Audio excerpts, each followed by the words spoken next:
I was an archaeologist studying archaeology, classical archaeology, Roman archaeology in the University of Rome. As soon as I arrived in Swat, I fall in love with Swat. So the very first experience was with the atmosphere, with the air, with the sky, with the sun, with the light. And not only, but the second experience was with the smell of the old bazaar. We have a very special guest. His name is Professor Luca. He is a professor in University of Venice, and he has researched extensively in archaeology from the last few decades. I'm really thankful for your valuable time, Professor Luca. And I would begin by saying that right now you're in Italy, and there was a time when Swat was not known to many people, and you have been here for the last 33 years. This is something mind-boggling for a lot of us. So the first question that I would like to ask you is, why Swat? How did you end up in Swat? Like, out of all the places in the world, how did you choose to be here in Swat? Okay, the question is simple. The answer would be it's a little bit more complex in the sense that I have to explain something to... I was an archaeologist studying archaeology, classical archaeology, Roman archaeology in the University of Rome, which was my alma mater. At the time, the Italian Archaeological Mission, which had been established by Professor Tucci in 1955, now we are in 1987, 33 years ago. The then director, Domenico Facenna, and the field director of the excavation at Baricote, they wanted to have young archaeologists for a new project to be started at Baricote. I was amongst those who were selected for this project. And I remember that I arrived in Swat. It was a week after the funeral of Major General Janzeb, Miangul Janzeb, the last Wali of Swat. We were in September 87. At the time, there were regular Fokker flights from Peshawar Airport to Saidu Airport. Anyhow, this was the Swat of the 1980s, okay, late 80s. As soon as I arrived in Swat, I fall in love with Swat. So the very first experience was with the atmosphere, with the air, with the sky, with the sun, with the light. And not only, but the second experience was with the smell of the old bazaar. We crossed the bazaar of Bingora. And the experience of this Bingora bazaar was extremely wonderful. And that was my first experience. Thank you for telling us how you came into Swat. You just said the moment you landed in Kanju Airport, you fell in love with Swat. I think this is a quote that we are going to use for all the other foreign tourists who are coming here. My second question from you is that how many sites have you discovered so far? So I started working in Baricote, which was my major scientific interest in Swat. In fact, it is a site where I started working, excavating in 1987. I'm still working there, 33 years later. Of course, I've done many other excavations, many other activities, many other projects. The restorations of Janabad Buddha, which I'm very extremely proud of. The restoration of Saidu Stupa. Working, excavating Gumbat, Balokale in the Kandak Valley. Amlukdara Stupa, which was another important project. I did for many years, surveys across all over the mountains of Swat, searching for Buddhist rock art, non-Buddhist rock art, rock paintings, fortresses, watchtowers, castles of the Shai time. But the core point of my activity was and still is Baricote, the excavation of Baricote. Well, tell us one good story about one of your excavation experiences. And like an interesting story, because a lot of people who are doing these researches definitely have something to say. What is an interesting story that took place with you? It's an extremely important. I mean, every archaeologist should have been lucky as I was, because my first meeting with Swat archaeology was with the city, the excavation of a city. At that time, was practically, you could choose whatever you wanted to excavate everywhere, because there were no constructions going on. The entire area of Baricote, the village, was very small. So we started working here and there in order to having an understanding of how big the city was, because that city was particularly relevant even in the history of the Greek history and the Roman history, because was the memory of that city under the name of Beira or Basira was transmitted by the Greek and the Roman historians up to us. So the first meaning of Swat that you can have studying classics in college is that Alexander came to Swat and sieged a couple of cities. One of these is Basira, and the other is Ora. Now, archaeological research has proved that Ora is Udegram, which was short for 3-4 years excavated by the Italian mission in the early 60s, end of the 50s, early 60s. And then the other, Basira or Beira in Latin, is Baricot.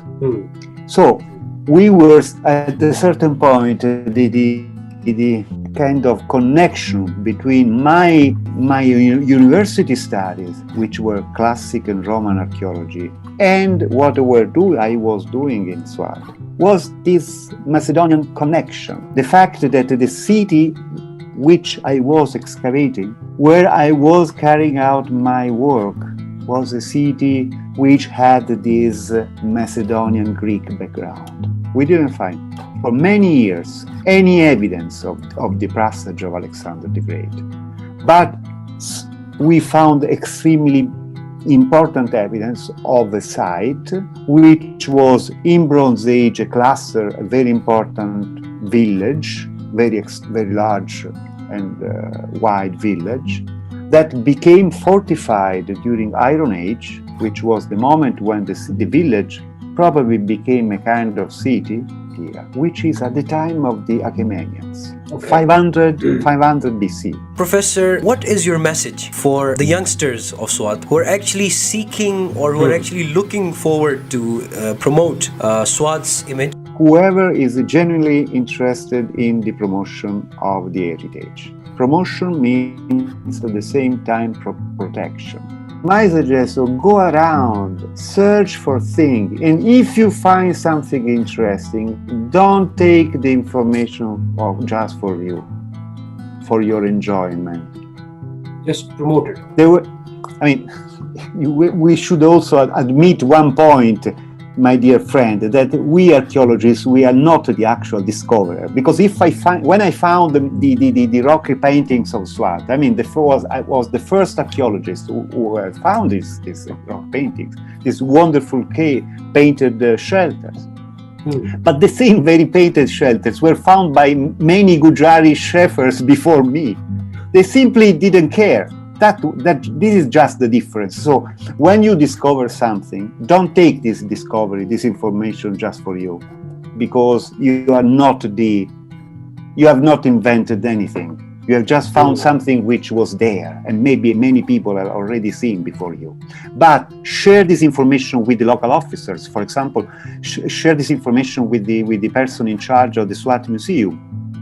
And this is one activity that can be done. Don't touch anything. Don't remove anything. Leave this activity to a professional archaeologist. That take a photograph, take a note, and share this information with the local officer who's in charge of this. Well, that's really great the way you just summarized and the way you just told us and the youngsters how important is their role in terms of promoting archaeology and in terms of preserving, and like you just said, I'm gonna quote that if you see something interesting, don't keep it to yourself. Promote it, or at least tell your local officer or anyone who's a professional archaeologist. I believe very much in a community-based archaeology, which means that the protection of the site, protection of the area, protection of the heritage is first the concern of the community who live around the site, in the environment. Last time when we were with you in that one of your sites in Baricot, Mikale Minarde, your friend, he told us a very interesting thing, that Swat's archaeology might not be known to a lot of people, to a lot of locals out here, but Swat's archaeology is very important and very well known to the people, and especially the students in Italy. So my question is, how important and how significant is Swat's archaeology in the entire world, especially for the students of archaeology and tourists? How important is it? This is apart from the Alexandrian connection. I told you about Alexander the Great, no? Which is an important element for to understand why Swat archaeology is so famous in the Western world. Okay, also because of this Alexandrian Greek connection. Barikot, Basira was a Greek city, was fortified by Alexander the Great.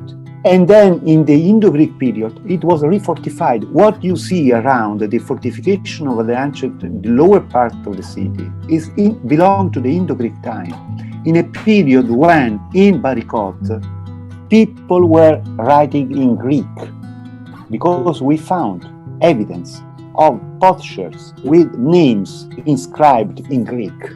The other aspect is the Buddhist connection, which connect Swat to India, to Gandhara and ancient India, and connects Swat with the territories beyond the Afghan border and to Central Asia and China. If you consider one simple point, that Buddhism was the first amongst the Indian religious system, who started building monumental cultic places, which are the stupas. And these stupas are extremely important, extremely well preserved in Swat. If you go now to the recently excavated stupas at Abbasaebshina, you will be surprised to see what the Department of Archaeology is doing there. From the touristic point of view, for example, now many tourists are coming from Buddhist countries, and they are enjoying extremely the environment, ancient environment of Swat, which is perfectly perceivable through this surviving architecture. Consider another connection which relates directly Swat with China, Tibet, Trans-Himalayan Buddhism. Because the form of Buddhism, which is diffused in Trans-Himalaya and China, derives directly from the form of Buddhism which was thought in Swat. And there is the name of a single individual, which is Padmasambhava, which in the Tibetan form is Guru Rinpoche, which is the person who is believed by by the Buddhists of Tibet, China, all the areas, Trans-Himalayan until Bhutan. Padmasambhava Guru Rinpoche is believed to be the one who brought this form of Buddhism across the Himalaya. So Swat has a huge responsibility, is considered by those schools, Buddhist schools, as the kind of the birthplace of their form of Buddhism. So there is a strong connection between the Trans-Himalayan Buddhism, which is still practiced, ancient Swat.